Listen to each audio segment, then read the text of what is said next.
আসসালামু আলাইকুম। কি অবস্থা সবার? ওয়ালাইকুম আসসালাম। সবাই কেমন আছেন? হ্যাঁ, আলহামদুলিল্লাহ ভালো আছি। আপনাদের বিন্যাস সমাবেশ সম্ভাব্যতার অঙ্ক দেখে নাকি মাথা ঘুরাইছে সবার? কিচ্ছু পারি নাই না? আচ্ছা। না আসলে আমি ছুটিতে আছি। আর প্রশ্নটা আমি করি নাই, ওইখানে যে ম্যাথ গুলো দিছে আমি দেখছি। ওই ম্যাথ গুলো পরীক্ষায় আসবে না। হ্যাঁ, ওই ম্যাথ গুলো পরীক্ষায় আসবে না। তো ওটা নিয়ে ওরিড হওয়ার কিছু নাই। আমি যা করাইছি সেগুলো থেকেই প্রশ্ন হবে, এটা আপনারা নিশ্চিত থাকতে পারেন। এখন ওগুলো যদি শিখতে হয়, ওখানে বাকিগুলো যে একেবারে খুব কঠিন তাও না, কিন্তু শিখতে যে টাইম যাবে, কিন্তু ওগুলো তো আসার সম্ভাবনা খুবই কম। হ্যাঁ, আবার এক্সাম হবে কিনা আমি জানি না। হ্যাঁ, আমি যেগুলো করাইছি এগুলোই করুন, এগুলোই করুন, এর বাইরে কোনো কিছু করার দরকার নাই। আর শুনেন, ওইখানে যে ম্যাথ গুলো আছে ওগুলো যদি আমি আরেকটা ক্লাস নেই আপনাদের কাছে সহজ লাগবে, বুঝতে পারছেন না? মানে অনেকেই বলতেছে যে মানে আমি শুধু সহজ গুলো করাইছি, ভাই ম্যাথ সবই সহজ কিন্তু পরীক্ষায় ওগুলো আসবে না। হ্যাঁ, ম্যাথের কিছু টপিক হচ্ছে আপনাদের নেক্সট যে ক্লাসটা হবে ওই ক্লাসে আমি বাছাই করে দেবো, আর আমি যে ক্লাসগুলো নিচ্ছি এগুলো সব বাছাই করা টপিকই নিচ্ছি, বুঝতে পারছেন? আচ্ছা, কোনো নয়েজ হচ্ছে কিনা? আমার এখানে প্রচুর বৃষ্টি হচ্ছে। ও আজকে আবার এক্সাম হবে? ও আচ্ছা আচ্ছা।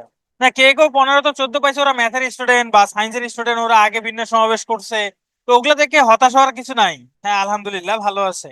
আচ্ছা, আমরা সম্ভাব্যতার আজকে করি, সম্ভাব্যতার মানসিক দক্ষতার একটা টপিক পড়বো নেক্সট ক্লাসে। আজকে রাতে ক্লাস হবে না, আমি আজকে রাতে ঢাকায় যাব, তো রাতে ক্লাস হবে না, আগামীকালের ক্লাসে আমি সব আপনাদেরকে ক্লিয়ার করে দেবো ইনশাল্লাহ। তো আমরা শুরু করে দেই। সম্ভাব্যতা ও মানসিক দক্ষতা একের ক্লাসে আপনাদের সবাইকে স্বাগত। আমরা প্রথমে সম্ভাব্যতা করবো, এরপর মানসিক দক্ষতার একটা টপিক করব, সেটা হচ্ছে অবস্থান নির্ণয়। প্রথমে আমরা সম্ভাব্যতা করি। আসলে এই জিনিসটা কি?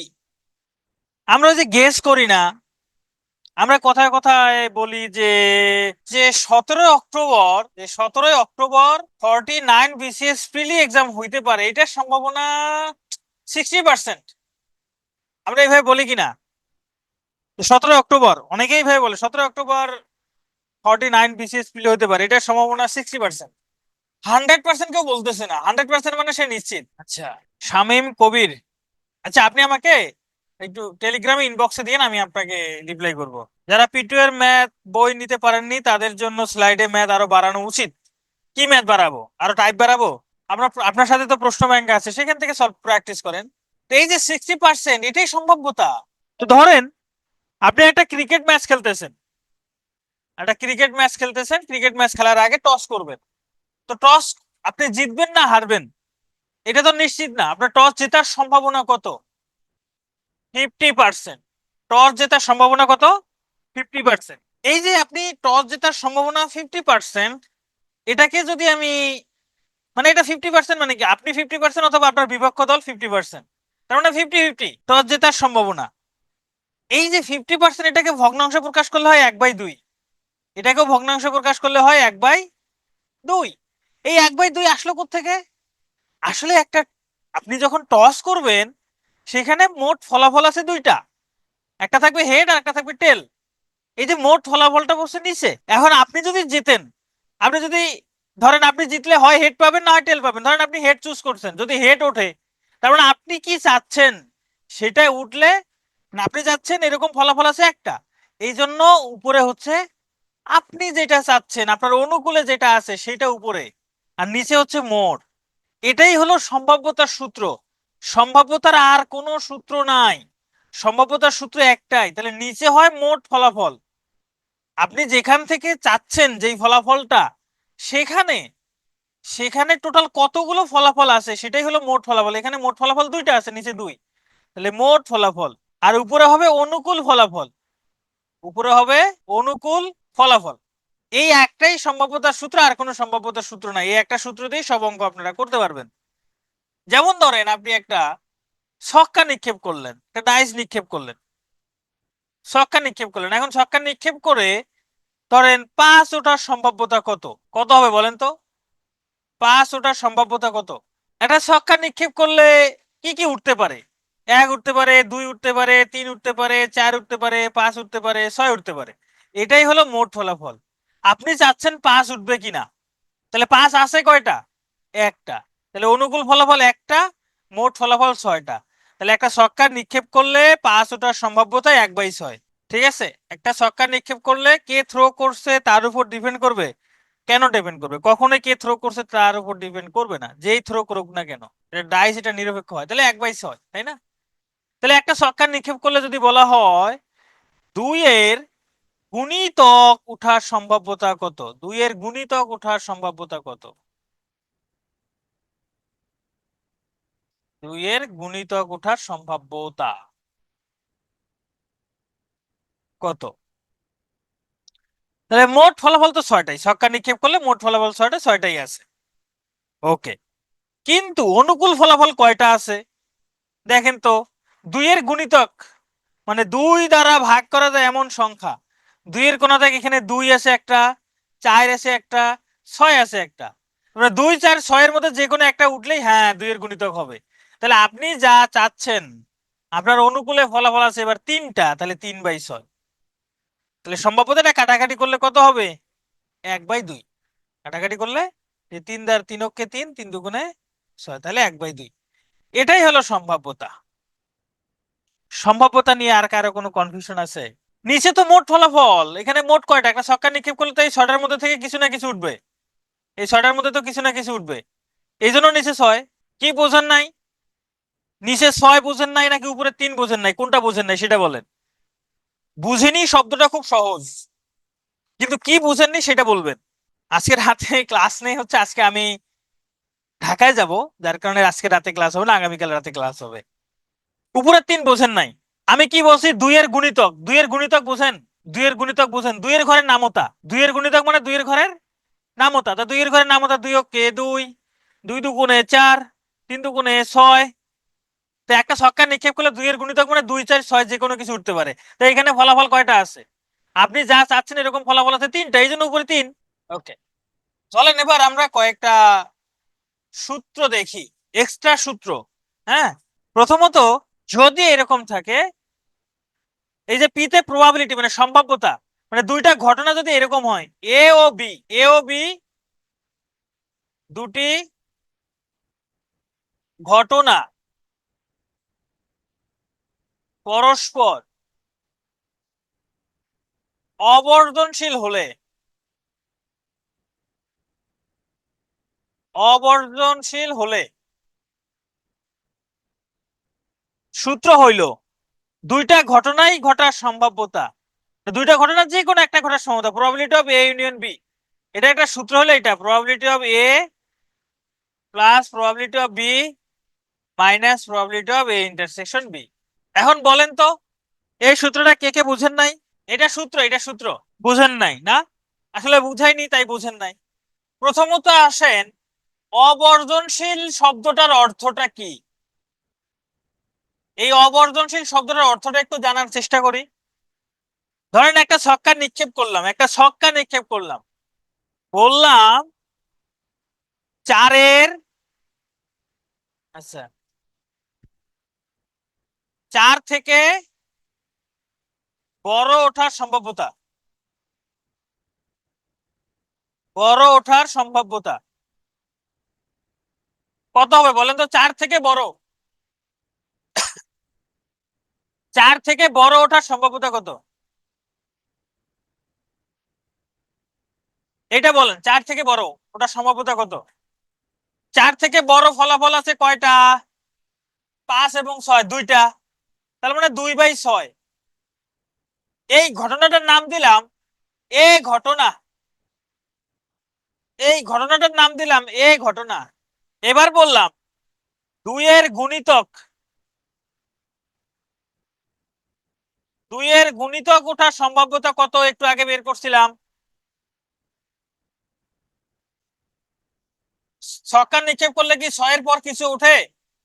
তানিয়া বলেন, ছক্কা নিক্ষেপ করলে কি 6 এর থেকে বড় কিছু উঠবে? উঠবে না, তাহলে হবেও না। 2 এর গুণিতক ওঠার সম্ভাব্যতা কি হবে? 3/6। এই ঘটনার নাম দিলাম বি, এই ঘটনার নাম দিলাম কি? বি, এটার নাম দিলাম এ। এবার এই দুইটা প্রশ্নকে একসঙ্গে যুক্ত করে দেই, যে একটা ছক্কা নিক্ষেপ করলে দুইটা প্রশ্নকে একসঙ্গে যুক্ত করে দেই, 4 থেকে বড় অথবা 2 এর গুণিতক, ওঠার সম্ভাব্যতা কত?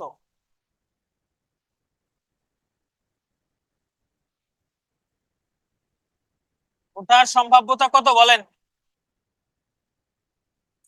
4 থেকে বড় অথবা 2 এর গুণিতক, তার সম্ভাব্যতা কত হবে? কেউ বলতে পারবেন? মানে 4 থেকে বড় হইলেও হবে, 5 6 হইলেও হবে, 2 এর গুণিতক হইলেও হবে, মানে 2 4 6 হইলেও হবে। তাহলে বলেন তো অনুকূল ফলাফল কয়টা? এটা হলো 4 থেকে বড়, এটা হলো 2 এর গুণিতক।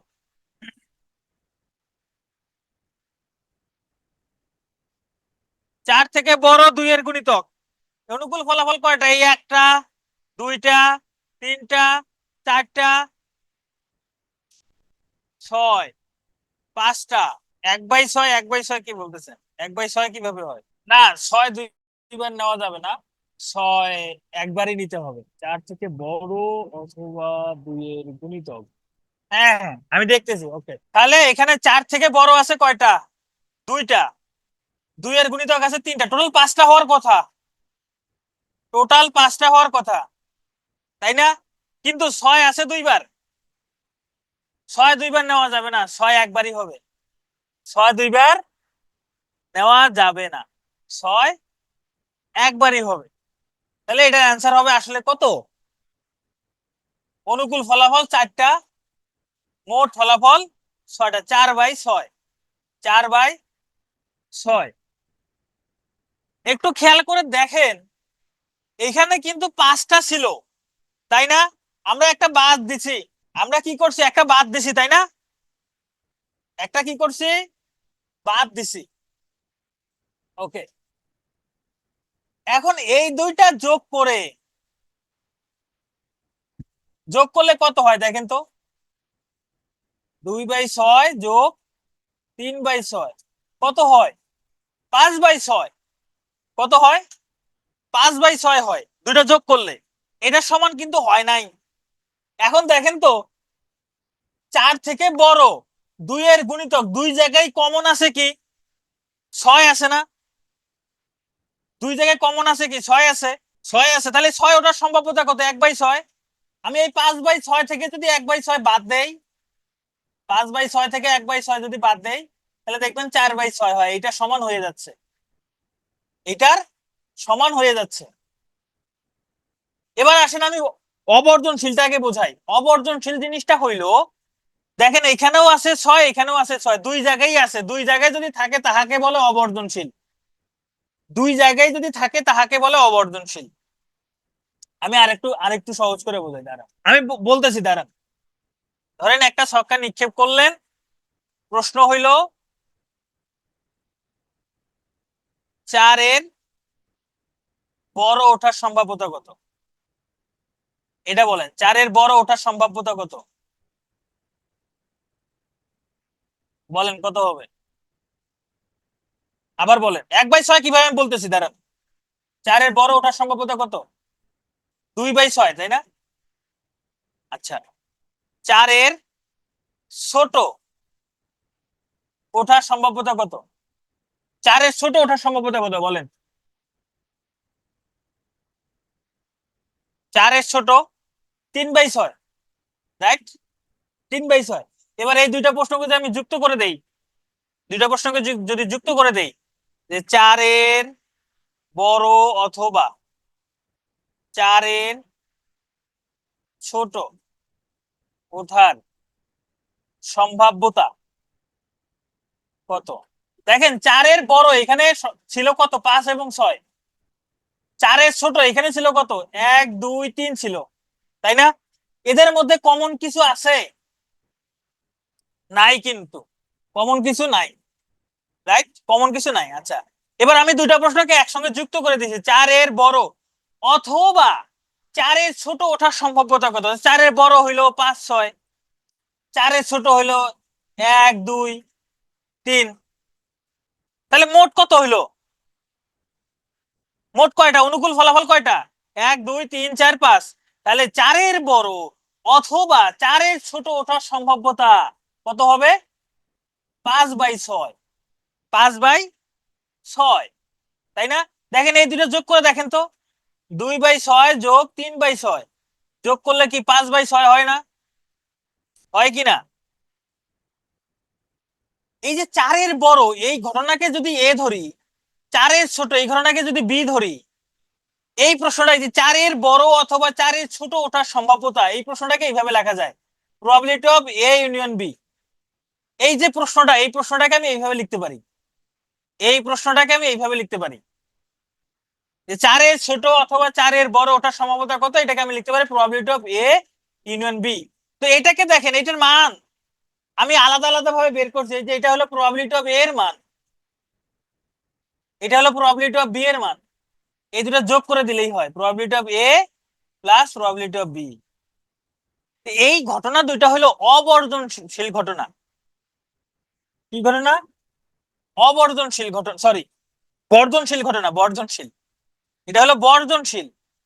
ভাই বর্জনশীল কেন? এই যে দুইটা ঘটনা, 4-এর বড় এবং 4-এর ছোট, এদের মধ্যে কোনো কমন উপাদান নাই, এদের মধ্যে কোনো কমন উপাদান নাই, এই জন্য এই ঘটনাটাকে বলা হয়েছে বর্জনশীল ঘটনা। তাহলে বর্জনশীল ঘটনার ক্ষেত্রে সূত্র হলো এইটা, probability of A union B সমান probability of A plus probability of B, এটা হলো সূত্র। এখন যদি অবর্জনশীল হয়, অবর্জনশীল হয় যেমন এইখানে এই যে 4-এর থেকে বড় 2-এর গুণিতক, এই দুটো অবর্জনশীল ঘটনা। কেন? কারণ 4-এর থেকে বড়র মধ্যেও 6 আছে, 2-এর গুণিতকের মধ্যেও 6 আছে, 4-এর থেকে বড়র মধ্যেও 6 আছে, 2-এর গুণিতকের মধ্যেও 6 আছে, তাহলে দুইটার মধ্যে কমন যেটা আছে সেটা বাদ দিতে হবে। যখন অপরিবর্তনশীল হবে, দুটার মধ্যে কমন যেটা থাকবে সেটা বাদ দিতে হবে। ভাই এত কিছু কি আমার দরকার আছে? না, এত কিছু দরকার নেই। আপনি যদি শুধু এই সূত্রটা মনে রাখতে পারেন, এটা এ ইন্টারসেকশন বি, এই সূত্রটা যদি শুধু মনে রাখতে পারেন আর কিচ্ছু লাগবে না। ভাই এই সূত্রটা শুধু মনে রাখেন, শুধু এই সূত্রটা। আমি এত কাহিনী বলছি, বর্ধনশীল অবর্ধনশীল বলছি, তাও কিছু লাগবে না। শুধু এই সূত্র মনে রাখতে পারলে আপনি অঙ্ক সলভ করতে পারবেন, একটু পরে আপনারা করতে পারবেন। হ্যাঁ, বর্ধনশীল হলে এই ইন্টারসেকশন বি শূন্য হবে। এবার আসেন আমরা আর একটা সূত্র শিখবো, শুধু আর একটা সূত্র শিখলেই শেষ। সেটা হচ্ছে স্বাধীন।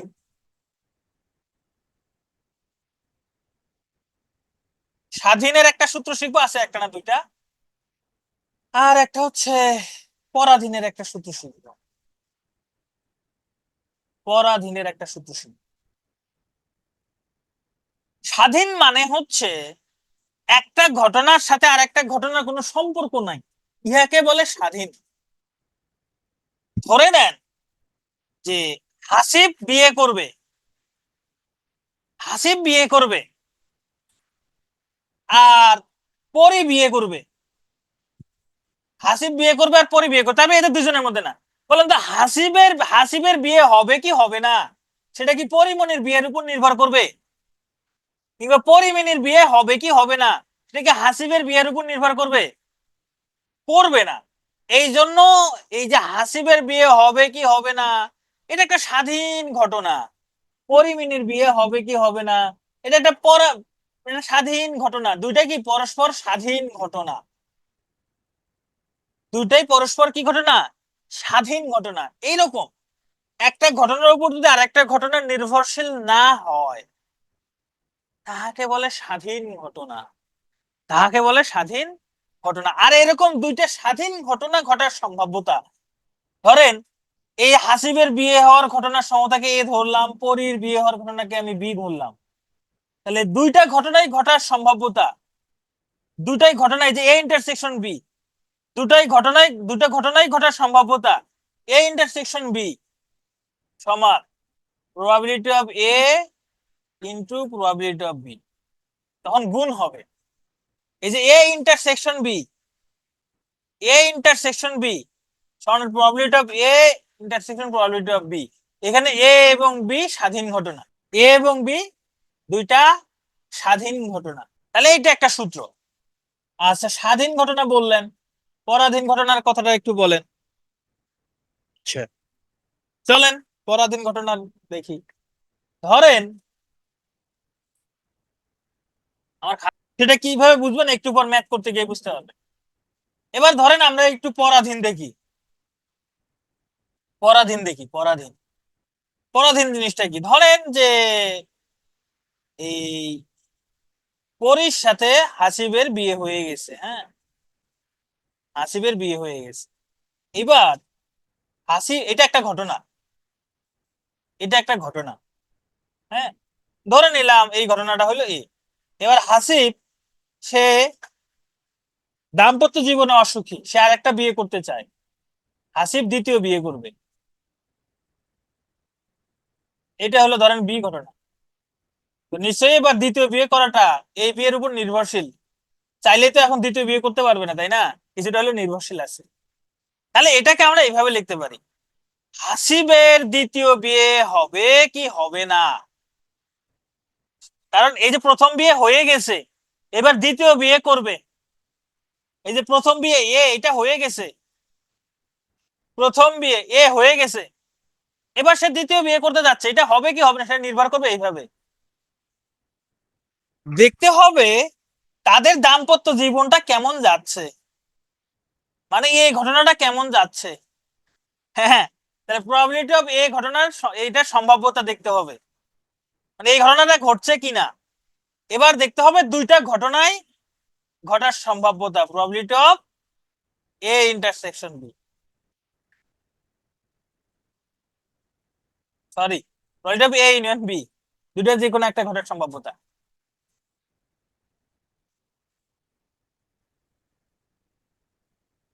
সর্বনাশ করে ফেলছি আমি। Probability of intersection B, intersection হবে, ইন্টারসেকশন,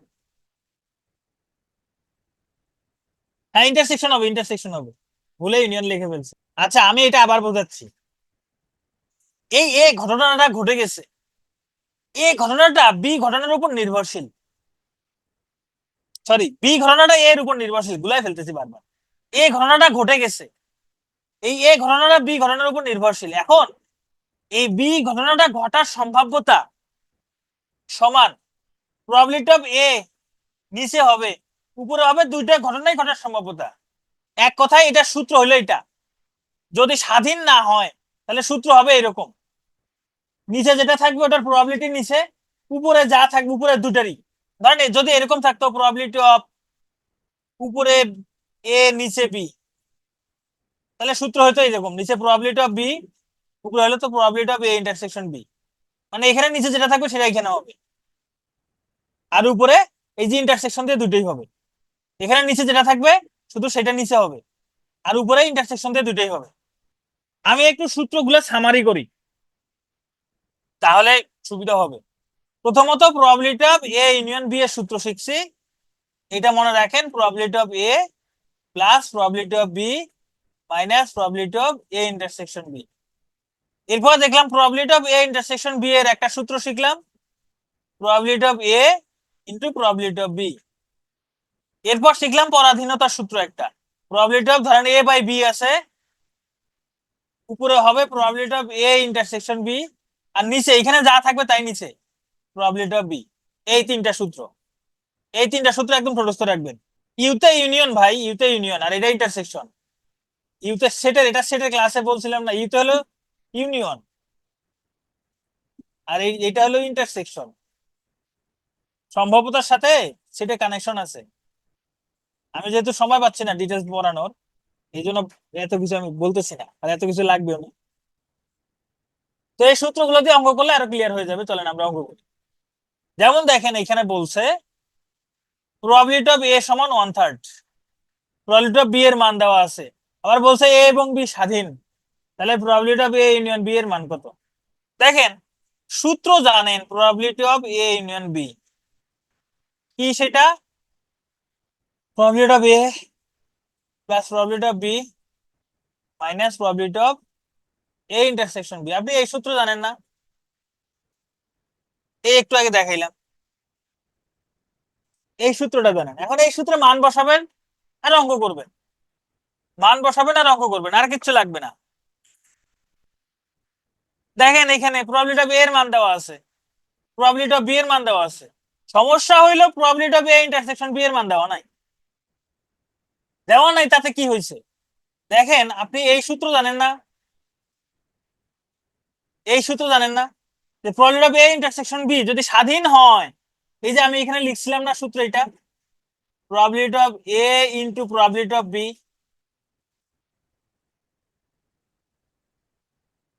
তাহলে এখানে লিখে দেন প্রবাবিলিটি অফ এ এর মান হলো 1/3 ইনটু প্রবাবিলিটি অফ বি এর মান 3/4। হিসাব করলে কত হয়?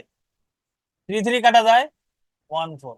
তাহলে যে প্রবাবিলিটি অফ এ ইন্টারসেকশন মানের ইন্টারসেকশন বি এর মান বের করে ফেললাম। এখন মান বসাই দেন। প্রবাবিলিটি অফ এ এর মান হলো 1/3, প্রবাবিলিটি অফ বি এর মান হলো 3/4, মাইনাস এই যে এটার মান বের করলাম 1/4। এখন হিসাব করেন, এখানে হলো 12, এখানে 3 দ্বারা 12 কে ভাগ করলে হবে 4, যোগ 9 মাইনাস 3, 10/12, তাই না? হিসাব করলে 5/6। অবর্ধনশীল না থাকলে তখন অবর্ধনশীল ধরে নিতে হবে, কারণ আপনি সবসময় এই সূত্রটা প্রয়োগ করা ট্রাই করবেন। আরেকটা অঙ্ক করি, এবার এটা আপনারা করেন দেখি পারেন কিনা। এটা আপনারা করেন এখন। দেখেন কি বলছে, probability of A by B. তো আমরা এখন সূত্র, এই সূত্র অনুযায়ী কি জানি, উপরে হবে probability of A intersection B আর নিচে প্রবাবিলিটি অফ বি। এখন মান বসাই দেন। এ ইন্টারসেকশন বি এর মান তো দেওয়াই আছে 1/3, প্রবাবিলিটি অফ বি এর মান হলো 3/4। তাহলে এই যে 1/3 ভাগ থাকার কারণে এটা গুণ লিখবো, উপরে 4 নিচে 3, তাহলে হবে 4/9। এই তো অ্যান্সার।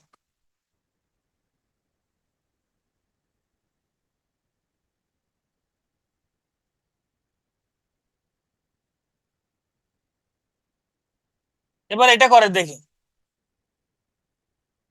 এবার এটা নিজেরা ট্রাই করো।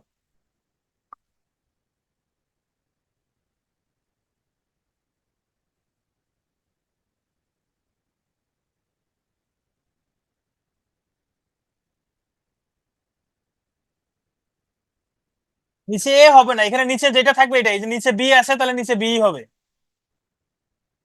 হ্যাঁ লাগলোই না, এখন ওটার দরকারই নাই।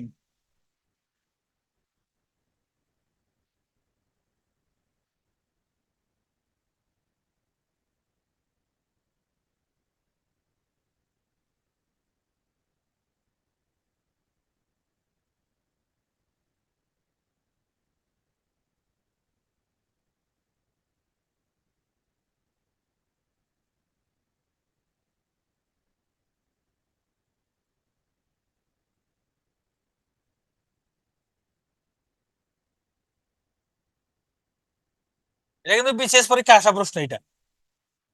এটা সূত্রটা কি, প্রবাবিলিটি অফ বি বাই, উপরে হবে probability of A intersection B আর নিচে প্রবাবিলিটি অফ এ। ভালো করে খেয়াল করে দেখেন, উপরেরটার আমি লিখতে পারি না probability of A into probability of B আর নিচে প্রবাবিলিটি অফ এ, তাহলে এই দুটা কাটা যায় না? কাটা গেলে কি থাকে, probability of B. Probability of B এর মান কত, 2/3, তাহলে অ্যান্সার হবে 2/3। অ্যান্সার 2/3।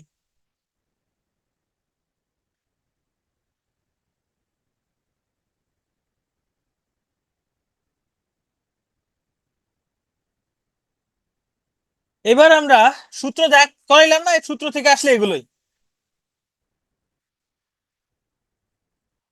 ভাই, বি ইন্টারসেকশন এ আর এ ইন্টারসেকশন বি একই কথা। বি ইন্টারসেকশন এ আর এ ইন্টারসেকশন বি একই কথা, আপনি লেখেন বি ইন্টারসেকশন এও লেখেন, অসুবিধা নাই। এখন শোনেন, হ্যাঁ এই সূত্র ছিল এ বি স্বাধীন না হলে, তাহলে এটা বিসিএস পরীক্ষা আসছিল, তাহলে এখানে বলছে স্বাধীন, আবার বলছে এ ঘটনা ঘটে গেছে, এ ঘটনা ঘটার পর বি ঘটনা ঘটার সম্ভাব্যতা কত। ভাই এ ঘটনা ঘটছে কি ঘটে নাই তার উপর বি ঘটনা নির্ভরশীল না, যেহেতু বলছে স্বাধীন, তাহলে এটা সমান লেখা যাবে প্রবাবিলিটি অফ বি। এই জন্য এটার অ্যান্সার 2/3, মানে কি এর উপর নির্ভরশীলই না। তাহলে নির্ভরশীলই না, তাহলে এটার মান মানেই হচ্ছে, এটা মানে হচ্ছে প্রবাবিলিটি অফ বি। সেটাই দেখাইলাম যে এটার মানে হচ্ছে প্রবাবিলিটি অফ বি। বুঝতে পারছেন? তা আমি তো সূত্র দিয়ে করলাম ইয়াসমিন, আমি তো সূত্র দিয়ে করছি, সূত্র ছাড়া কি করছি? এবার দেখেন আরো কিছু সহজ অঙ্ক করি চলেন। বলছে 30 থেকে 40 পর্যন্ত, আরে থেকে কেন দুইবার, যে কোনো একটিকে ইচ্ছা মতো নিলে সেই সংখ্যাটি মৌলিক অথবা পাঁচের গুণিতক হওয়ার সম্ভাব্যতা কত? মৌলিক অথবা পাঁচের গুণিতক হওয়ার সম্ভাব্যতা কত?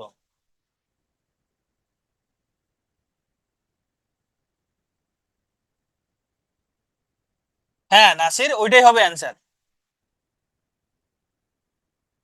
এখন দেখেন তো 30 থেকে 40 পর্যন্ত, 30 থেকে 40 পর্যন্ত সংখ্যা কয়টি আছে বলেন তো? সংখ্যা কয়টি 30 থেকে 40 পর্যন্ত? 30 থেকে 40 পর্যন্ত সংখ্যা কয়টি? 30 থেকে 40 পর্যন্ত সংখ্যা হবে 11টি। 30 থেকে 40 পর্যন্ত সংখ্যা 11টি। এখন এই 30 থেকে 40 পর্যন্ত 11টা সংখ্যা, এটা তাহলে মোট ফলাফল। এখন দেখেন এগুলোর মধ্যে বলছে মৌলিক অথবা পাঁচের গুণিতক, বলছে মৌলিক কয়টা আছে 30 থেকে 40 এর মধ্যে? মৌলিক কয়টা? মৌলিক হইল 31 আর 37, দুইটা। আর বলছে পাঁচের গুণিতক, আচ্ছা পাঁচের গুণিতক কয়টা আছে?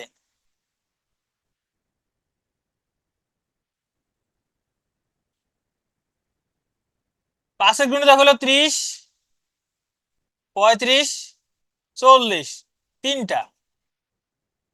তাহলে দেখেন আমার মোট ফলাফল কয়টা? 11টা। নিচে 11 হবে। অনুকূল ফলাফল এই যে এখানে আছে দুইটা, এখানে আছে তিনটা, পাঁচটা। তাহলে 5/11, এটাই অ্যান্সার। এটাই অ্যান্সার, 5/11।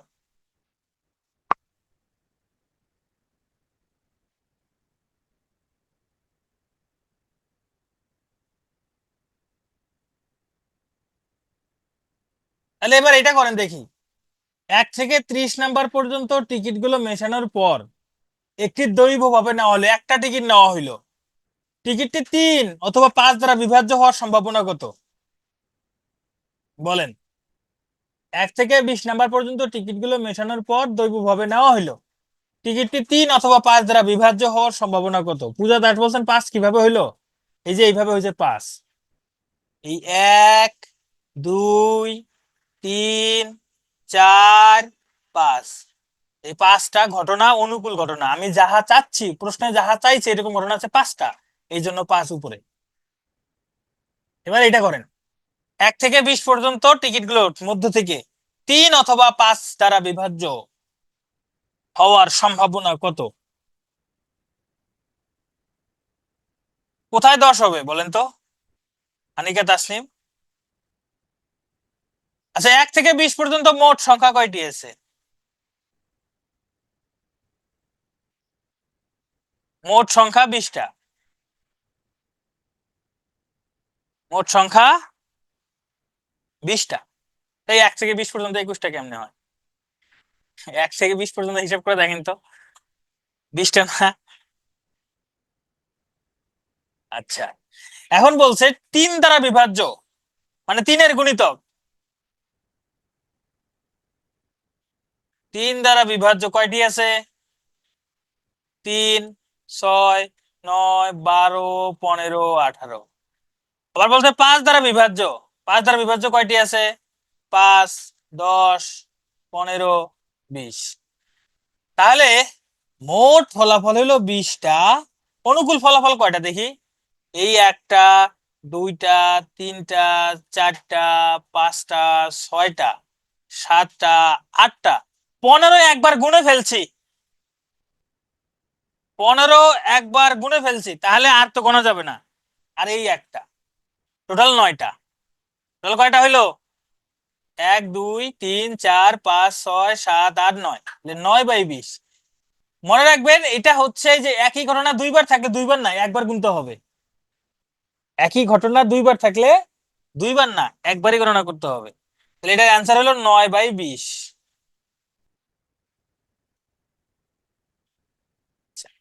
আগের অঙ্কে অনেকে বলতেছেন ভাই 11 কিভাবে? 10টা তো। আপনারা 30 থেকে শুরু করে 40 পর্যন্ত লিখবেন, আমি এটা হিসাব করে দিব না, লিখে গুনবেন একটা একটা করে। এই একটা, দুইটা, তিনটা, এইভাবে গুনবেন, গুনে দেখেন কয়টা হয়। গুনে দেন, গুনে দেখেন, গুনে দেখেন কয়টা হয়। আর এখানে কি এক কাউন্ট করবেন না? অবশ্যই এক কাউন্ট করবেন, এক কেন কাউন্ট করবেন না? এখানে 1 থেকে 20 পর্যন্ত লেখেন ভাই, 1 থেকে 20 পর্যন্ত লিখলে তো 20টাই হয়, এখানে তো কাউন্ট করারই দরকার নাই। এখানে কাউন্ট তো করারই দরকার নাই, 1 থেকে 20 পর্যন্ত 20টাই। আপনি কেন 31 থেকে 40 বিয়োগ করবেন? অতিরিক্ত ভাবে এক যোগ করতে হবে। আচ্ছা, আপনাদের বারবার বলতেছি ভাই, গুনেন না, গুনেন। এই 30, 31, 32, 33, 34, 35, 36, 37, 38, 39, 40। এখন দেখেন তো কয়টা হয়েছে, গুনেন এবার, আপনারা গুনেন। 1, 2, 3, 4, 5, 6, 7, 8, 9, 10, 11। এবার যদি কেউ বলেন যে ভাই 10 কেন লিখলেন না, তাহলে মাইরিয়ালামু।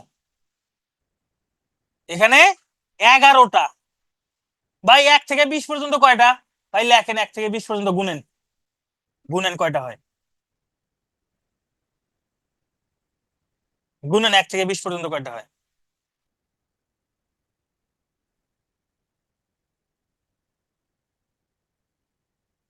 গুনেন এবার আপনারা। হ্যাঁ, এরকম কেন হচ্ছে এবার আমি বলি, এবার আমি বলি। নিয়ম হচ্ছে, আপনারা এই 40 থেকে 30 বিয়োগ করবেন, করে অতিরিক্ত একটা এক যোগ করবেন, কত হয়? 11। তাহলে এখানে 20 থেকে এক বিয়োগ করবেন, অতিরিক্ত একটা এক যোগ করবেন, কত হয়? 20 হয়। এইভাবে করবেন, এইভাবে। ঠিক আছে, এইভাবে করবেন।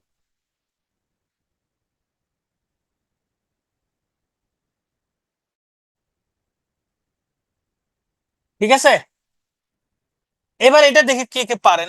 1 থেকে 20 পর্যন্ত টিকিট গুলো মেশানোর পর একটি দৈর্ঘ্য নেওয়া হইলো। টিকিটটি 3 এবং 5 দ্বারা বিভাজ্য হওয়ার সম্ভাবনা কত, দেখি এটা আপনারা কে কে পারেন।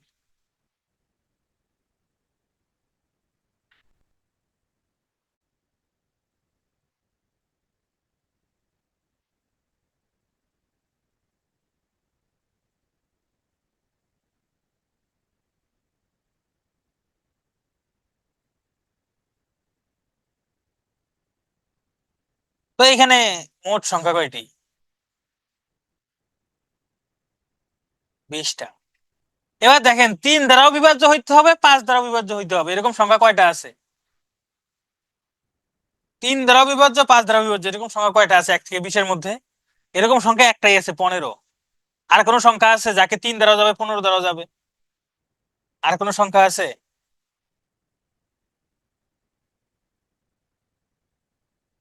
নাই, আর কোন সংখ্যা নেই। অনুকূল ফলাফল একটাই, এটা হলো অনুকূল ফলাফল একটা।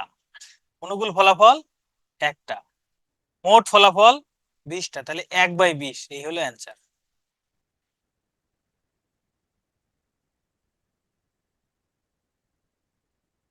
আবহাওয়া অফিসের রিপোর্ট অনুযায়ী 2025 সালের জুলাই মাসের দ্বিতীয় সপ্তাহে বৃষ্টি হয়েছে মোট 5 দিন। ওই সপ্তাহে বুধবার বৃষ্টি না হওয়ার সম্ভাবনা কত? খুব সহজ অঙ্ক।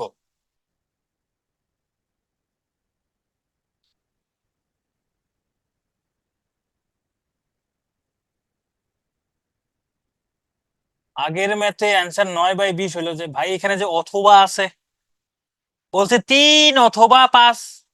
অথবা শব্দের অর্থ আমি একটা ক্লাসে বুঝাইছিলাম, অথবা মানে কি? 3 দ্বারা বিভাজ্য হইলেও হবে, 5 দ্বারা বিভাজ্য হইলেও হবে, মানে একটা হইলেই হইলো। কিন্তু যখন এবং বলছে, দুইটা দিয়েই হইতে হবে, মানে 3 দ্বারাও ভাগ দিতে হবে, 5 দ্বারাও ভাগ দিতে হবে, এরকম সংখ্যা একটাই আছে, সেটা 15। আচ্ছা, এক সপ্তাহ কয় দিন? তাহলে মোট ফলাফল হলো 7 দিন। এখন 5 দিন বৃষ্টি হয়েছে, বৃষ্টি না হওয়ার সম্ভাবনা কত? তাহলে বৃষ্টি হয় নাই কয়দিন? 2 দিন। বৃষ্টি হয় নাই 2 দিন, তাহলে বলছে বুধবার বৃষ্টি না হওয়ার সম্ভাবনা কত? তাহলে অনুকূল ফলাফল আছে 2, তার মানে 2/7। তার মানে হলো 2/7, এটা হলো অ্যান্সার। একদম সহজ অ্যান্সার। 1 সপ্তাহ 7 দিন, তাই না? দ্বিতীয় সপ্তাহ হোক আর তৃতীয় সপ্তাহ হোক, ভাই সপ্তাহ তো 7 দিনে হয়। 7 দিনের মধ্যে 5 দিন বৃষ্টি হয়েছে, 2 দিন বৃষ্টি হয় নাই। বলছে বুধবার বৃষ্টি না হওয়ার সম্ভাবনা কত? তাহলে বুধবার ওই 2 দিনের মধ্যে 2/7। যদি বলতো বৃষ্টি হওয়ার সম্ভাব্যতা, যদি বলতো বৃষ্টি হওয়ার সম্ভাব্যতা কত, তাহলে হয়তো কত? 5/7। তখন অনুকূল ফলাফল হয়তো 5 দিন, যে 5 দিন বৃষ্টি হয়েছে, যে 5 দিন বৃষ্টি হয়েছে।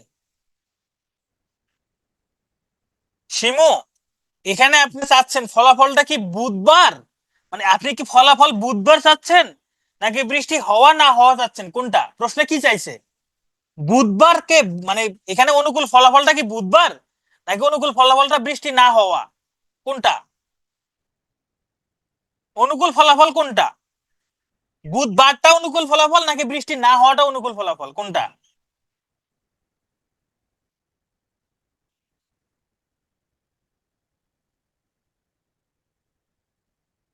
বৃষ্টি না হওয়াটা, তাহলে না হওয়াটাই অনুকূল ফলাফল। হ্যাঁ, যদি এরকম বলতো যে এখানে 7 বারের নাম লেখা আছে, সেখান থেকে ধরেন 7টা কাগজের টুকরায় 7 বারের নাম লেখা আছে, সেখান থেকে একটা কাগজ তোলা হইলো, সেই কাগজটা বুধবার হওয়ার সম্ভাবনা কত? তখন হয়তো 1/7, তখন হয়তো 1/7। আমার কথাটা কি বুঝতে পারছেন? কিন্তু এখানে বুধবারের দিন বৃষ্টি না হওয়ার সম্ভাবনা কত, মানে ওই 7 দিনের মধ্যে যে কোনো একটা দিন আমি সিলেক্ট করছি, আচ্ছা এই দিন বৃষ্টি হয়েছে কি হয় নাই, এটা হওয়ার সম্ভাবনা কত। তাহলে আমি দেখবো মোট হচ্ছে 7 দিন, 7 দিনের মধ্যে 5 দিন বৃষ্টি হয়েছে, 2 দিন বৃষ্টি হয়নি, তাহলে অনুকূল ফলাফল আমার 2 দিন। আমার তো বুধবারটা অনুকূল ফলাফল না, কিন্তু সেটা বুধবার, বুধবারের কথা বলছে। এখন বুধবার না বলে শনিবার হইতে পারতো, রবিবার হইতে পারতো, শুক্রবার হইতে পারতো, যে কোনো বার হইতে পারতো, কিন্তু অনুকূল ফলাফল তো বৃষ্টি না হওয়াটা। অনুকূল ফলাফল তো বুধবারটা না, বৃষ্টি না হওয়াটা অনুকূল ফলাফল। এটা দেখেন, একটি থলিতে 6টি নীল বল, 4টি সাদা বল, 10টি কালো বল আছে। দৈবভাবে একটি বল তুললে সেটি সাদা না হওয়ার সম্ভাবনা কত? তার মানে একটা থলিতে বল আছে কয়টা? 6, 4, 10, 10, 20, 20টা বল আছে, তাহলে 20টা বল আছে। এখন সেইখান থেকে একটা বল তুললে, দৈব মানে হচ্ছে ওই যে লটারি করে না, লটারি একদম নিরপেক্ষ ভাবে, ওইটাই দৈব হবে। এখন বলছে সাদা না হওয়ার সম্ভাবনা, যদি সাদা না হয় তাহলে হবেটা কি? হবে হয় নীল, না হয় কালো। তাহলে নীল আর কালো আছে কয়টা? কয়টা? নীল আছে 6টা, কালো আছে 10টা, তাহলে অনুকূল হলো 10টা, সরি 16টা, 16টা। তাহলে 16/20 এটা হলো অ্যান্সার। 16/20 এটা অ্যান্সার। বলছে সাদা না হওয়ার সম্ভাবনা, যদি বলতো সাদা হওয়ার সম্ভাবনা, যদি বলতো সাদা হওয়ার সম্ভাবনা, তাহলে হয়তো 4/20, কাটাকাটি করলে হয়তো 1/5। কিন্তু বলছে সাদা না হওয়ার সম্ভাবনা, মানে সাদা যদি না হয়, নীল অথবা কালো হওয়ার সম্ভাবনা, এটা হচ্ছে সাদা না হওয়ার সম্ভাবনা।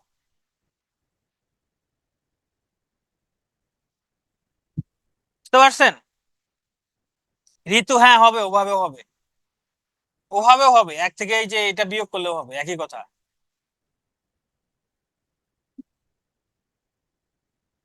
আচ্ছা, আমরা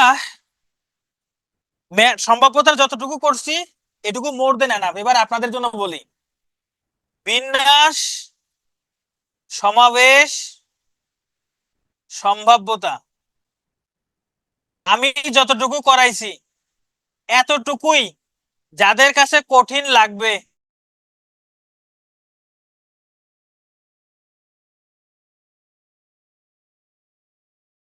একদম স্কিপ করবেন, বাদ দিবেন, একদম বাদ।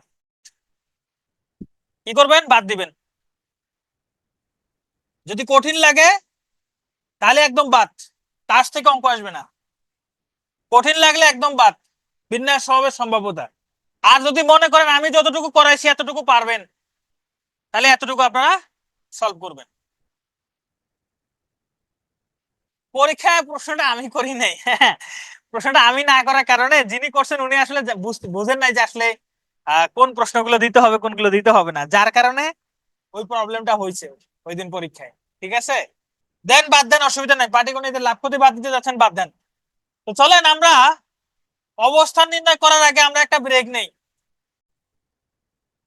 ঠিক আছে, আমরা এখন অবস্থান নির্ণয় শুরু করি। খুবই সহজ একটা টাইপ। এই অবস্থান নির্ণয় থেকে বিসিএস এ প্রশ্ন খুব বেশি আসে, হ্যাঁ, মোটামুটি অবস্থান নির্ণয় থেকে ভালোই প্রশ্ন আসে। তো অবস্থান নির্ণয় শিখতে হলে প্রথমে যেটা করতে হবে, আগে দিক চিনতে হবে, কোনটা পূর্ব কোনটা পশ্চিম কোনটা উত্তর কোনটা দক্ষিণ, এটা ভালোভাবে শিখতে হবে আগে।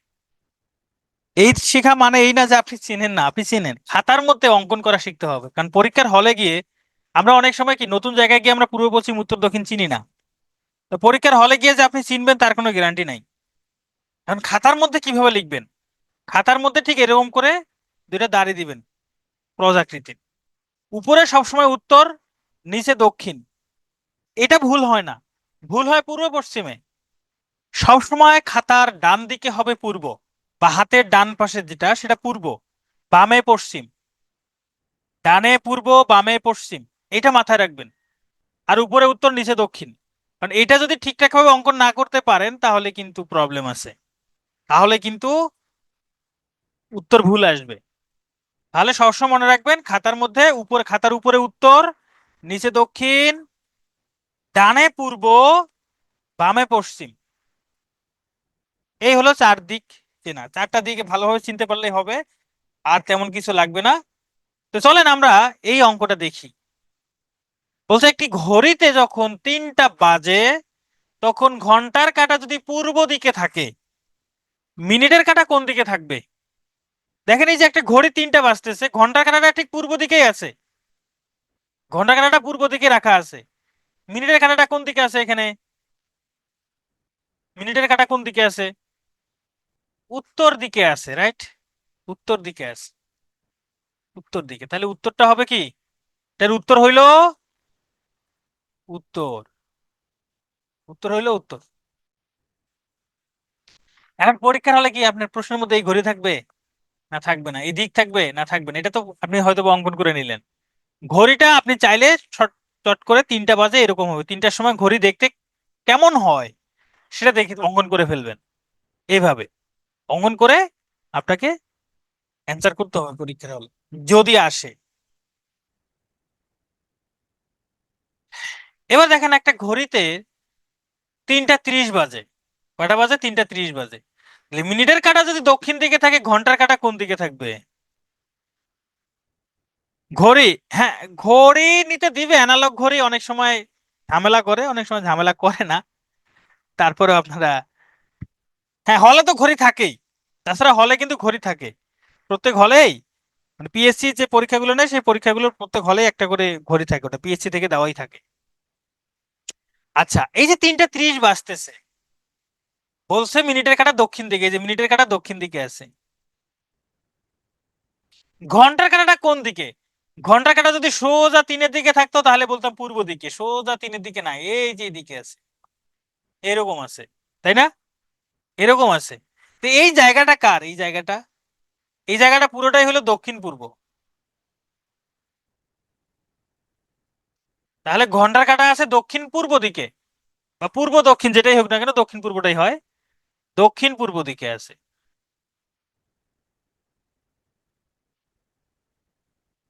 দক্ষিণ পূর্ব দিকে, ঠিক আছে।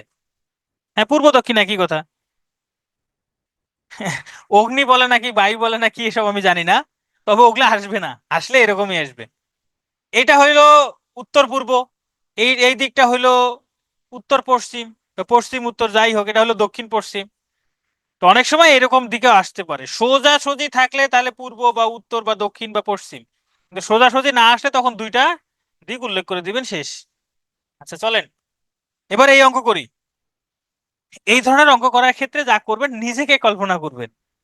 এই যে একজন ব্যক্তি ভ্রমণে 4 মাইল উত্তরে, ধরেন এইখান থেকে ভ্রমণে শুরু হয়েছে, যে এইখান থেকে একদম মিড পয়েন্ট থেকে ভ্রমণ শুরু করছে, 4 মাইল উত্তরে গেছে। এখান থেকে 4 মাইল উত্তরে, এই যে উত্তর দিকে 4 মাইল আসছে। হ্যাঁ, এই যে উত্তর দিকে 4 মাইল আসছে। এরপর 2 মাইল পূর্বে গেছে, এরপর 2 মাইল পূর্বে, এরপর আবার 2 মাইল উত্তরে গেছে। তারপর এই দিক থেকে আবার 2 মাইল উত্তরে আসছে। এইটুকু বুঝতে পারছেন কিনা? একজন লোক এখান থেকে যাত্রা শুরু করে 4 মাইল উত্তরে, 2 মাইল পূর্বে, আবার 2 মাইল উত্তরে, তার যাত্রা পথ হলো এইটা। ওকে, এখন পড়ছে সে কোনখান থেকে কত মাইল দূরে আছে, কত মাইল দূরে? 4 মাইল, 2 মাইল আর 2 মাইল, 8 মাইল দূরে আছে, তাই না? কি মনে হয় 8 মাইল দূরে আছে? না, 8 মাইল দূরে বলতে সোজাসুজি দূরত্বটা হবে এই দূরত্বটা হবে, এই দূরত্বটা, এই যে সবুজ রঙের যে দাড়িটা, এইটা হবে সোজাসুজি দূরত্ব, এটা না, এটা না, এটা ভুল। সোজাসুজি দূরত্বটা বের করতে হবে। তো এইটার মান বের করতে ধরলাম, ধরলাম যে এটা হলো ও, হইলো ওসি এর মান বের করতে হবে। এখন আমরা যদি এটা যোগ করে দেই, যেটা এই যে এটুকু যদি যোগ করে দেই, দেখেন তো এটুকু যোগ করলে কি 4 হবে না? এটুকু যোগ করলে 4 হবে না? এটা যদি 4 হয়, এটাও 4। আবার এই যে এইটুকু, এটুকু 2 মাইল হবে, কারণ এই যে এটা 2, এই যে এটা 2, এটা 2 হলে এটাও 2। এখন খেয়াল করেন, পিথাগোরাসের সূত্র অনুপ্রয়োগ করবো এখানে। এটা পুরোটাই হলো 6, এটা হলো 2, মান বের করবো। তার মানে ওসি স্কোয়ার সমান 6 স্কোয়ার প্লাস 2 স্কোয়ার, 36 প্লাস 4 সমান 40। তার মানে ওসি সমান √40। এটা হলো অ্যান্সার। অ্যান্সার হলো √40।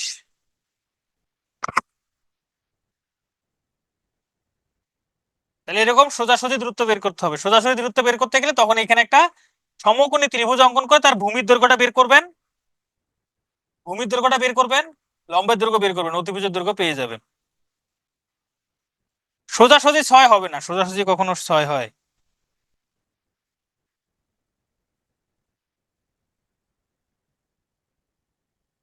নুসরাত, কি বুঝেন নাই বলেন?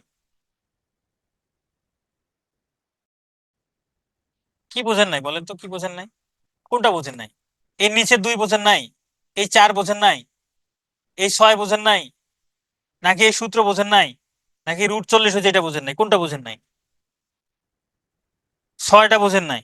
এইভাবে বলবেন 6 বুঝি নাই, ত্রিভুজের ব্যাপারটা বোঝেন নাই। তা আমরা এটা মুছে দেই।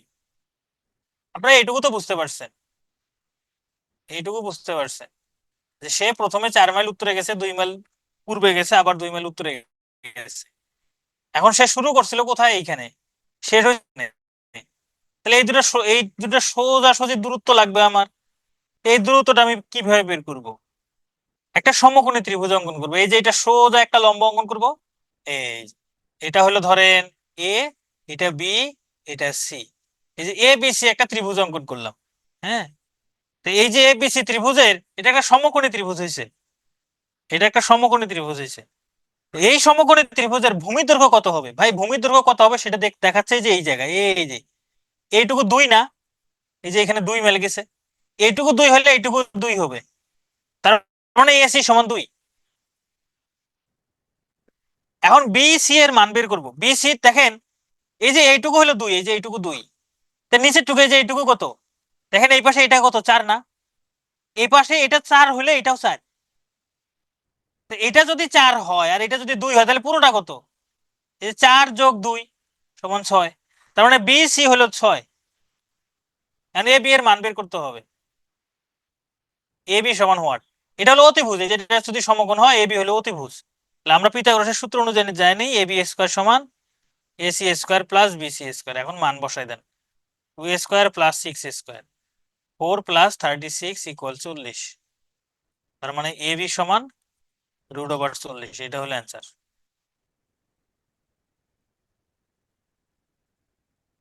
চলেন এই অঙ্কটা করি।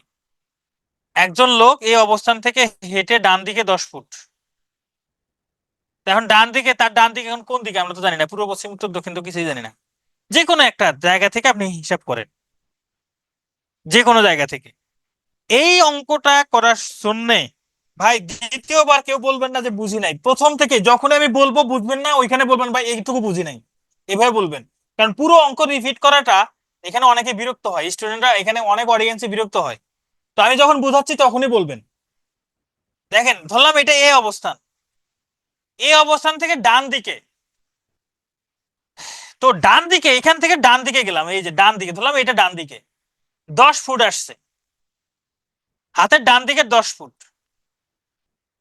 অতঃপর বাম দিকে দেখেন, এবার মুখটা আছে এদিকে, মুখটা আছে এদিকে। ধরে নেন আমি যদি দিকটা উল্লেখ করি, এটা হলো উত্তর, এটা হলো দক্ষিণ, এটা হলো পূর্ব, এটা হলো পশ্চিম। খেয়াল করে দেখেন ডান দিকে মানে পূর্ব দিকে, পূর্ব দিকে 10 ফুট আসছে। এবার আপনি চিন্তা করবেন, আপনারা অ্যান্সার করবেন, যারা বোঝেন কম তারা অ্যান্সার করবেন। আপনি যদি পূর্ব দিকে হাঁটেন, হাঁটতে হাঁটতে পূর্ব দিকে হাঁটতেছেন হাঁটতেছেন হাঁটতেছেন, হঠাৎ করে বাম দিকে ঘুরে হাঁটা শুরু করলেন। পূর্ব দিকে যেতে যেতে যদি বাম দিকে ঘুরে হাঁটা শুরু করেন, সেটা কি উত্তর দিকে যাবে নাকি দক্ষিণ দিকে যাবে বলেন তো? সেটা কি উত্তর দিকে যাবে নাকি দক্ষিণ দিকে যাবে? পূর্ব দিকে হাঁটতেছেন, এবার নিজেকে চোখ বন্ধ করে চিন্তা করেন আমি পূর্ব দিকে হাঁটতেছি, আমি পূর্ব দিকে যাচ্ছি, পূর্ব দিকে যেতে যেতে যখন আমি বাম দিকে ঘুরবো, তার মানে আমি কোন দিকে ঘুরতেছি? উত্তর দিকে। তাহলে উত্তর দিকে গেছে 10 ফুট না 20 ফুট, উত্তর দিকে 20 ফুট, এই যে উত্তর দিকে, উত্তর দিকে 20 ফুট। এই পর্যন্ত সবাই বুঝতে পারছেন যে প্রথমে ডান দিকে আমি এটা ধরে নিয়েছি পূর্ব দিকে, যে ডান দিকে 10 ফুট গেছে, এরপর উত্তর দিকে 20 ফুট, মানে যে বাম দিকে ঘুরে 20 ফুট। আমি এই পর্যন্ত আসছি, এই পর্যন্ত বলেন, এই পর্যন্ত কে কে বোঝেন নাই বলেন? বুঝতে পারছেন? এখন আপনি কোন দিকে হাঁটতেছেন বলেন তো? আপনি কোন দিকে হাঁটতেছেন? উত্তর দিকে হাঁটতেছেন। কোন দিকে? উত্তর দিকে। এই উত্তর দিকে হাঁটতে হাঁটতে হাঁটতে হাঁটতে হঠাৎ করে আবার বাম দিকে ঘুরলেন। বলেন তো উত্তর দিকে হাঁটতে হাঁটতে যদি বাম দিকে ঘুরেন, তাহলে আপনার মুখটা কোন দিকে ঘুরবে, কোন দিকে হবে? উত্তর দিকে হাঁটতেছেন, উত্তর দিকে হাঁটতেছেন, উত্তর দিকে হাঁটতে হাঁটতে হঠাৎ করে বাম দিকে ঘুরলেন। একজন বলছেন পূর্ব, থ্যাংক ইউ। উত্তর দিকে হাঁটতে হাঁটতে যখন বাম দিকে ঘুরবেন, পূর্ব দিকে হবে, তাই না?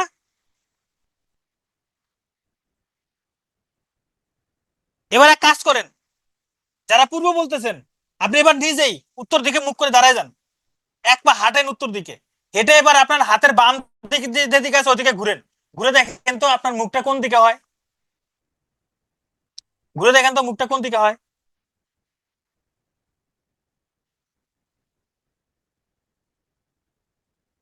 পশ্চিম দিকে হবে, 100% পশ্চিম দিকে হবে। তাহলে বাম দিকে, আবার বাম দিকে ঘুরে 20 ফুট, মানে সে পশ্চিম দিকে আরো 20 ফুট গেছে, এই যে এইদিকে 20 ফুট। ওকে, এবার পশ্চিম দিকে হাঁটতেছে, পশ্চিম দিকে হাঁটতেছে, এবার পশ্চিম দিকে আপনারা হাঁটেন, হাঁটেন, হাঁটতে হাঁটতে হাঁটতে হাঁটতে এবার কি করছে, বাম দিকে আবার 20 ফুট। পশ্চিম দিকে হাঁটতে হাঁটতে যদি আবার বাম দিকে ঘুরে, এবার কোন দিকে ঘুরবে বলেন তো? পশ্চিম দিকে হাঁটতেছেন, পশ্চিম দিকে হাঁটতেছেন, হাঁটতে হাঁটতে বাম দিকে ঘুরলেন, কোন দিকে যাবে? কোন দিকে মুখটা ঘুরবে? দক্ষিণ দিকে, দক্ষিণ দিকে। তাহলে আবার দক্ষিণ দিকে কয় ফুট? 20 ফুট। তাহলে সে এখন এখানে পৌঁছাইলো, তার মানে সে ছিল এখানে এ, এখন আসলো বি স্থানে। ধরেন এরকম ঘুরতে ঘুরতে ঘুরতে ঘুরতে ঘুরতে ঘুরতে যে বি স্থানে পৌঁছাইলো। তাহলে এ এবং বি এর মধ্যবর্তী দূরত্ব কত? এই দূরত্বটা কত? এটা পুরোটাই 20, কারণ এই যে উপরেরটা যদি 20 হয় নিচেরটাও 20, তার মধ্যে এইটুকু হলো 10, তাহলে এইটুকু 10। তাহলে এ এবং বি এর মধ্যবর্তী দূরত্ব হলো 10, 10 ফুট।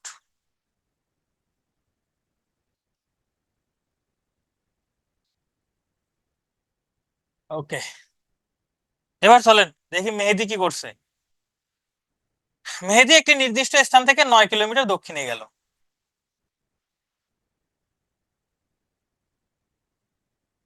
মেহেদি নির্দিষ্ট স্থান থেকে 9 কিলোমিটার দক্ষিণে গেছে, ধরেন এই নির্দিষ্ট স্থান থেকে 9 কিলোমিটার দক্ষিণে আসছে, এই যে দক্ষিণ দিকে 9 কিলোমিটার আসছে। এরপর 3 কিলোমিটার পূর্ব দিকে গেছে, এই যে 3 কিলোমিটার পূর্ব দিকে গেছে। এরপর 6 কিলোমিটার উত্তর দিকে গেছে, এখান থেকে 6 কিলোমিটার উত্তরে মানে উপরের দিকে গেছে। সে যাত্রা শুরু করছিল এখান থেকে, ধরেন এ, যাত্রা শেষ করলে এখানে ধরেন বি। যাত্রা স্থান থেকে সর্বশেষ স্থানের দূরত্ব কত, এই যে এ বি এর দূরত্ব কত, এটা বের করতে হবে। এ বি এর দূরত্ব বের করতে গেলে আমাদের কি লাগবে?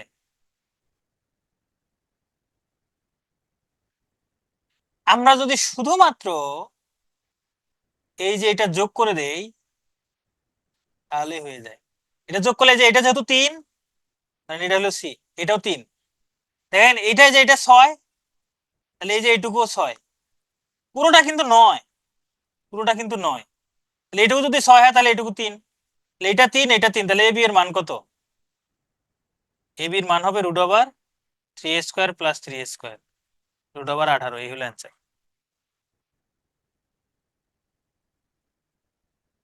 এগুলো এখন আপনারা নিজেরা প্র্যাকটিস করবেন, হ্যাঁ, এগুলো নিজেরা প্র্যাকটিস করবেন, এগুলো হোমওয়ার্ক আপনাদের, যেগুলো হচ্ছে হোমওয়ার্ক।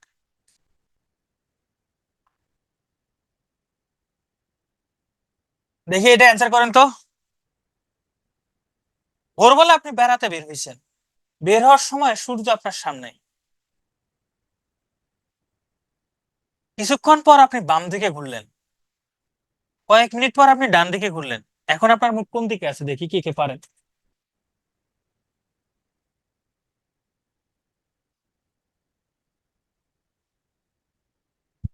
সব জায়গায় একই সূত্র দানিয়া, সব জায়গায় পিথাগোরাসের একটাই সূত্র। ভোরবেলা বের হইলেন, সূর্য আপনার সামনে, মানে কি আপনি পূর্ব দিকে যাচ্ছেন, পূর্ব দিকে যেতে যেতে যেতে যেতে হঠাৎ করে বাম দিকে ঘুরলেন, পূর্ব দিকে যেতে যেতে বাম দিকে ঘুরলেন। আচ্ছা, বাম দিকে ঘুরলেন মানে কোন দিকে, এবার উত্তর দিকে, উত্তর দিকে যেতে যেতে আবার ডান দিকে ঘুরলেন মানে কি আবার পূর্ব দিকে ঘুরলেন। তাহলে এখন কোন দিকে আছেন, আপনার মুখটা পূর্ব দিকেই আছে, তাহলে অ্যান্সারটা হবে পূর্ব, অ্যান্সার হবে পূর্ব।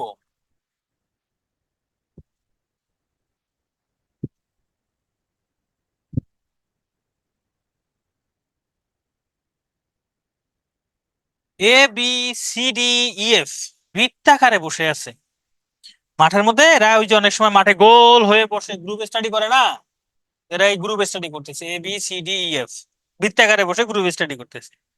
এখন বসছে কিভাবে? বসছে এফ এবং সি এর মাঝে বি, ই এবং ডি এর মাঝে এ, ডি এবং এফ এর ডি এবং এফ পাশাপাশি, এ এবং এফ এর মাঝে কে বসে আছে, এটা বের করতে হবে।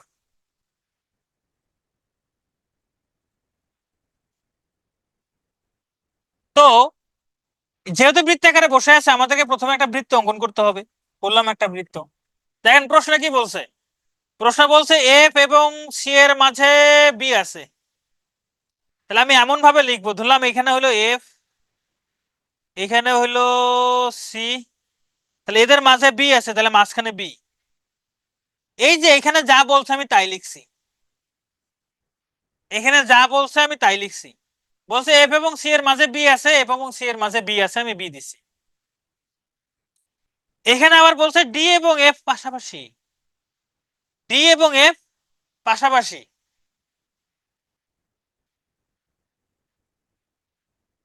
ডি এবং এফ পাশাপাশি, এই যে পাশাপাশি দিলাম। দেখেন এখানে বলছে ই এবং ডি এর মাঝে এ আছে, ই এবং ডি এর মাঝে কি আছে, এ আছে, তাহলে ই এবং ডি এর মাঝে এ আছে, এই যে সাজাইলাম। এখন বলেন তো এ এবং এফ এর মাঝে কে আছে, এই এ এবং এফ এর মাঝে আছে ডি, অ্যান্সার হইলো এদের মাঝে আছে ডি।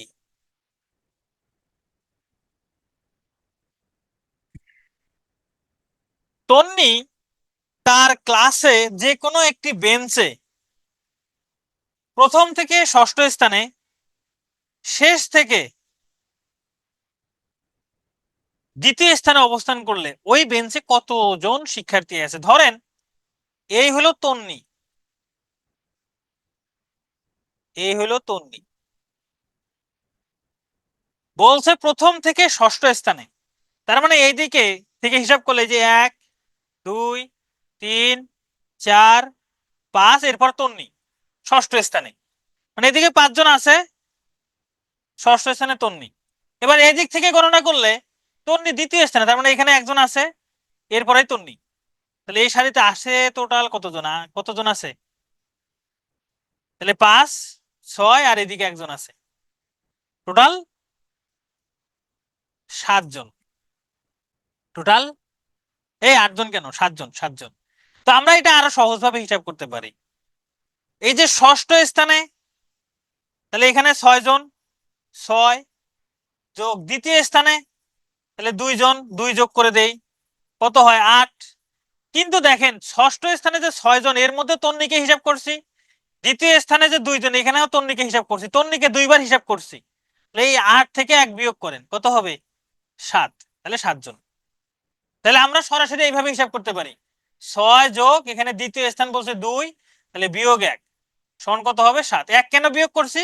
কারণ এই যে একজন ব্যক্তিকে 2বার গণনা করা হয়েছে, এই জন্য 1 বিয়োগ করা হয়েছে। তাহলে এবার এটা আপনারা করেন তো দেখি। হ্যাঁ, ভিজুয়ালাইজ করলে ইজি হয়, আপনারা ভিজুয়ালাইজ করে পড়বেন, এটা তো মনে থাকে ভালো। অরু শ্রেণীকক্ষে প্রথম সারিতে বসা, তাই প্রথম সারির ডান দিক থেকে গণুক আর বাম দিক থেকে গণুক, গণনা করলে এটা হবে অরু, অষ্টম ছাত্র। হ্যাঁ, আরেফিন ভাইয়ের মেন নাম। তাহলে ওই শ্রেণী কক্ষের প্রথম সারিতে কতজন ছাত্র বসা আছে? যদিও ছাত্রী হইতো, ছাত্রী হবে, ছাত্রী হবে। তাহলে যে দিক থেকে গণনা করি 8 জন, তাহলে 8 যোগ 8 বিয়োগ 1 কতজন হবে? 15 জন।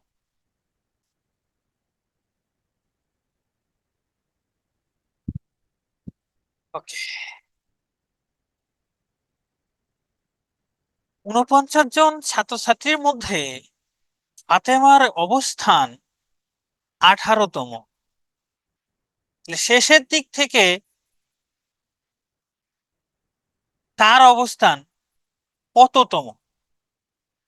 তার মানে 49 জন ছাত্রছাত্রীর মধ্যে এই ধরেন এটা হইলো ফাতেমা, হ্যাঁ এটা হইলো ফাতেমা, তো সে 18তম, একদিক থেকে 18তম। তো এই দিকে ধরেন 17 জন আছে, এরপর আছে ফাতেমা। এখন বলেন তো এদিকে তাহলে কতজন আছে? 49 জনের মধ্যে এখানে হলো টোটাল 18 জন, এখানে আর কতজন আছে? 31 জন। এই পাশে আছে 31 জন, তাহলে 31 জন। তাহলে ফাতেমা এদিক থেকে কততম? 32তম। ফাতেমা কততম? 32তম। 31 জন হলে এদিক থেকে ফাতেমা হবে 32তম, এটা হলো অ্যান্সার। তাহলে শেষের দিক থেকে অবস্থান হবে 32তম। রফিকুন নবী, আপনি একই কমেন্ট বারবার করে কি বোঝাতে চাচ্ছেন? যে আপনারটা রাইট, বাকি সবারটা কি ভুল? আপনি একবার কমেন্ট করলে আমি দেখতে পারি, অসুবিধা নাই।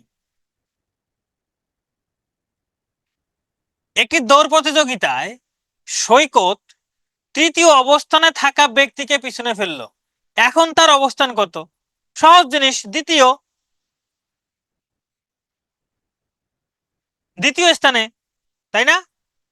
তৃতীয় অবস্থানে থাকা ব্যক্তিকে পিছনে ফেলছে, তাহলে সৈকত এখন আছে কত স্থানে? দ্বিতীয় স্থানে, তাই না?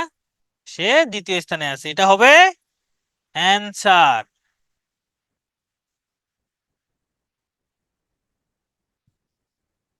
ও কিভাবে? হ্যাঁ, এটা অ্যান্সার হবে তখনই যখন ভুল হবে, যখন ভুল হবে।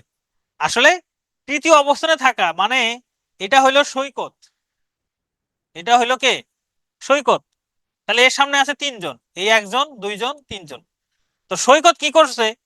এ কে পিছনে ফেলছে, এ চলে গেছে এইখানে, তাহলে সৈকত এখন কত? তৃতীয়, সৈকত এখন থার্ড। অনেকে এটা ভুল করতে পারে, হ্যাঁ, দ্বিতীয় দিয়ে ফেলতে পারে, তৃতীয়কে পিছনে ফেলছে তার মানে এখন দ্বিতীয় হয়ে গেছে, না, যাকে পিছনে ফেলো তার অবস্থানে সে চলে গেছে। কিছু লোক একটি সারিতে দাঁড়িয়ে আছে, যেখানে রাকিবের অবস্থান বাম দিক থেকে 27তম, ডান দিক থেকে 34তম। আচ্ছা, এটা আপনারা করেন এবার।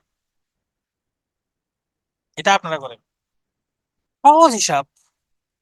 27 যোগ 34 বিয়োগ 1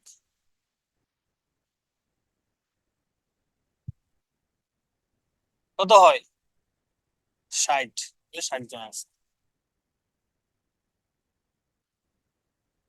থ্যাংক ইউ।